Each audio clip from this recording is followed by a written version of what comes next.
கிறிஸ்துவுக்குள் மிகவும் பிரியமான தேவனுடைய பிள்ளைகளே, இந்த காலை நேரத்தில் உங்களை சந்திப்பதிலே மிகுந்த மகிழ்ச்சி அடைகிறேன்.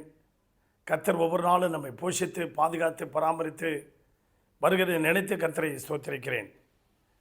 இந்த நாளிலும் தியானத்துக்கு எடுத்துக்கொண்ட வேதவசனம் பிலிப்பியர் 3ஆம் அதிகாரத்திலே அங்கே நாம் பார்க்கிறோம். 12வது வசனத்திலே, நான் எதற்காக பிடிக்கப்பட்டேனோ அதை நான் பிடித்து கொள்ளும்படி ஆசையாய் தொடர்கிறேன். ஆண்டவர் பவுலை எதற்காக பிடித்தார்? அந்த பிடித்த நோக்கம், அந்த நோக்கத்தை நிறைவேற்றும்படி தொடர்ந்து ஓடுகிறார். அவர் சொல்லுகிறார், கிறிஸ்து இயேசுக்குள் தேவன் அழைத்த பரம அழைப்பின் பந்தய பொருளுக்காக நான் ஒரு லக்கை நோக்கி ஓடுகிறேன். இன்றைக்கு உங்களுக்கும் எனக்கும் கர்த்தர் ஒரு லக்கை வைத்திருக்கிறார். வாழ்க்கையில் பையூரிலிருந்து இந்த பொய்யூருக்கு வந்து மெய்யூருக்கு நாம் போக வேண்டும். அந்த லக்கை நாம் அடைய வேண்டும். அருமையான தேவனுடைய பிள்ளைகளே, ஒரு பையன், வாலிப பையன், இந்த உலகத்தில் எப்படியாவது நான் பணக்காரன் ஆக வேண்டும் என்று சொல்லி முயற்சி எடுத்து போகிறான்.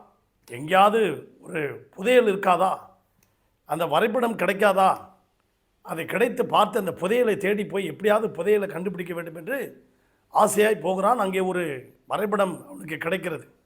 அந்த வரைபடத்தை எடுத்துக்கொண்டு போகிறான். அந்த புதையல் மலையின் உச்சியில் இருக்கிறது.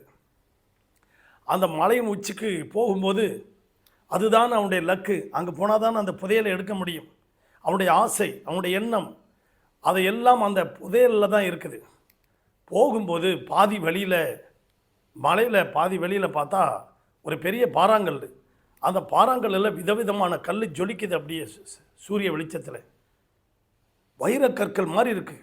பல மின்னுது. அந்த பேக்கில் என்ன செஞ்சான், அந்த கல்லெல்லாம் எடுத்து போடுறான். பாறையில் இருந்த பதித்திருந்த அந்த கல்லெல்லாம் எடுத்து போடுறான்.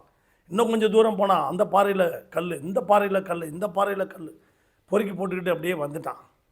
வந்து ஒரு வைர வியாபாரிகிட்ட போயிட்டு, ஐயா இதுக்குரிய பணத்தை கொடுங்கன்னு சொல்லும்போது அந்த வைர வியாபாரி செக் பண்ணிவிட்டு சொல்கிறாரு, ஒரு ஜல்லிக்காசு கூட போகாது, இது ஒரு பொற்காசு கூட போகாது, ஒன்றுக்கு உதவாது கல், இது சாதாரண கண்ணாடி கல்லை எடுத்துகிட்டு வந்திருக்கேன் தம்பி அப்படின்ட்டான். ஆனால் அவனுடைய லக்கு புதையலை அடைய முடியவில்லை. வரைபடத்தை பார்த்து இடையில் இருந்த அந்த அந்த வைர கற்கள் மாதிரி ஜொலித்ததில் அவன் ஆசை வைத்து தன்னுடைய லக்கை அடைய முடியாமல் போய்விட்டது. ஆம் பிரியமான தேவனுடைய பிள்ளைகளே, ஆதியாகமம் 1ஆம் அதிகாரம் 27, 28 ஆணும் பெண்ணுமாக படைத்தார். ஆதாம் ஏவாளை படைத்ததனுடைய நோக்கம், நீங்கள் பழுகி பெருகி இந்த பூமியை ஆண்டு கொள்ளுங்கள் என்று சொல்லி அவர் படைத்தார். இந்த பூமிக்கு நீங்கள் தான் எல்லாமே ஆளுகை செய்ய வேண்டும். பறவை, மிருகங்கள் எல்லாத்தையும் ஆளுகை செய்ய வேண்டும். ஆளுகையின் திறமையை ஆதாம் ஏவாள், Adam is a son of God, அவனுக்கிட்ட பொறுப்பை படைச்சிருந்தார். அவனுக்கு ஒரு ஏற்ற துணையை கொடுத்தார் ஏவாள். ஆனால் சாத்தான் அவர்களை வஞ்சித்து விட்டான். அந்த வஞ்சக வலையிலே ஏவாள் விழுந்து விட்டான். அவர்களுடைய லக்கை அடைய முடியாதபடிக்கு போய்விட்டது. ஆளுகையின் திறமையை இழந்து தேவையில்லாத ஒரு பொருளுக்கு, அந்த பழத்தின் மேல் ஆசை வைத்து தேவையுள்ள தேவனுடைய பிரசன்னம், தேவனுடைய மகிமை, தேவனுடைய வல்லமை, அவருடைய எக்ஸ்ரே கண்கள், இவைகளெல்லாம் இழந்து விட்டான். லோத்து அந்த ஆபிரகாமோட பயணம் பண்ணி கொண்டு போனான். இருவருக்கும் பிரச்சனை ஏற்பட்ட போது, நீ வடக்கே போனால் நான் தெற்கே போகிறேன், நீ மேற்கே போனால் நான் கிழக்கே போகிறேன் என்று ஆபிரகாம் சொன்னான். ஆபிரகாமோ மலை தேசத்தை அவன் தெரிந்து கொண்டான். ஆனால் லோத்தோ நீர்வளம் பொருந்திய யோர்தானை தெரிந்து கொண்டான். அங்கேதான் அவனுக்கு பாவத்தின் பிறப்பிடமாக, யோர்தான் என்றாவே மரணம், பாவத்தின் சம்பளம் மரணம், அங்குதான் அவனுடைய பாவத்தின் பிறப்பிடமே ஆரம்பித்தது. அன்பு தேவனுடைய பிள்ளைகளே, அங்கே அந்த சோதம் குமாராவுக்கு போய் அங்கே அவன் அழிவை தேடிக்கொண்டான்.